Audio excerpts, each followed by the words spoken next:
Sesudah itu, matilah Nahas, raja Bani Amon. Lalu anaknya menjadi raja menggantikan dia. Lalu berkatalah Daud, Aku akan menunjukkan persahabatan kepada Hanun bin Nahas, sebab ayahnya telah menunjukkan persahabatan kepadaku. Sebab itu, Daud mengirim utusan untuk menyampaikan pesan turut berduka cita kepadanya karena kematian ayahnya.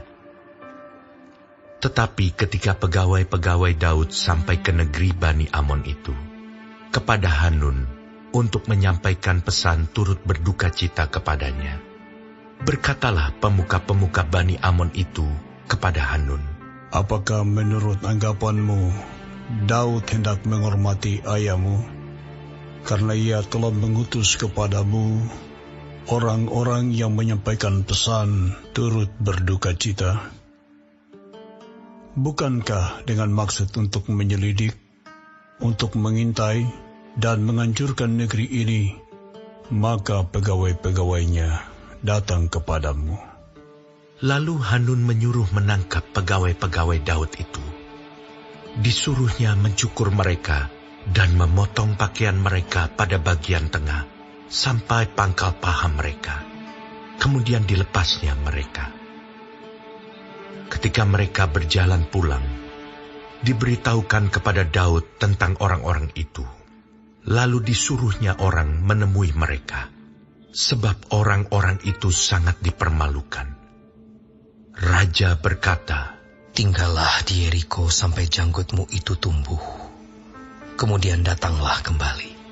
Setelah dilihat Bani Amon bahwa mereka telah membuat dirinya dibenci oleh Daud, maka Hanun dan Bani Amon itu mengirim 1.000 talenta perak untuk menyewa kereta dan orang-orang berkuda dari Aram Mesopotamia, dari Aram Maaka, dan dari Aram Zoba. Mereka menyewa 32.000 kereta, serta raja negeri Maaka dengan tentaranya, yang datang berkemah dekat Medeba. Juga Bani Amon itu berkumpul dari kota-kota mereka, dan datang untuk berperang. Ketika Daud mendengar hal itu, disuruhnyalah Yoab maju dengan segenap tentara dan pahlawan. Lalu Bani Amon maju, diaturnya barisan perangnya di depan pintu kota, sedang raja-raja yang ikut datang ada tersendiri di padang. Ketika Yoab melihat bahwa serangan itu mengancam dia dari depan dan dari belakang, maka dipilihnyalah sebagian dari orang pilihan Israel.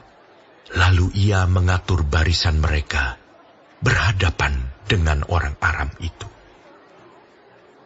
Selebihnya dari rakyat itu ditempatkannya di bawah pimpinan Abisai, adiknya.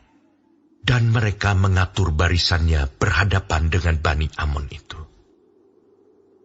Lalu berkatalah Yoab, Jika orang Aram itu lebih kuat daripadaku, maka haruslah engkau menolong aku.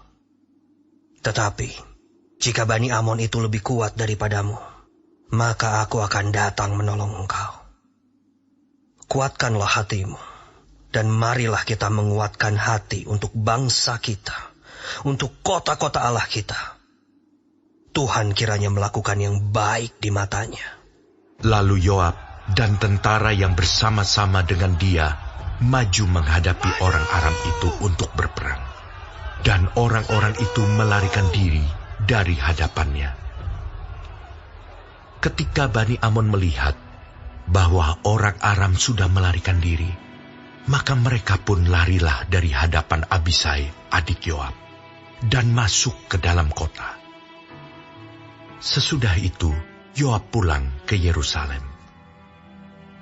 Ketika orang Aram melihat bahwa mereka telah terpukul kalah oleh orang Israel, maka mereka mengirim utusan-utusan dan menyuruh orang Aram yang di seberang sungai Efrat maju berperang di bawah pimpinan Sofak, panglima tentara Hadadezer. Setelah hal itu diberitahukan kepada Daud, Maka dikumpulkannya seluruh orang Israel. Diseberanginya sungai Yordan, lalu sampai ke dekat mereka, dan diaturnya barisannya melawan mereka. Ketika Daud mengatur barisannya berhadapan dengan orang Aram itu untuk berperang, maka mereka bertempur melawan dia. Tetapi orang Aram itu lari dari hadapan orang Israel.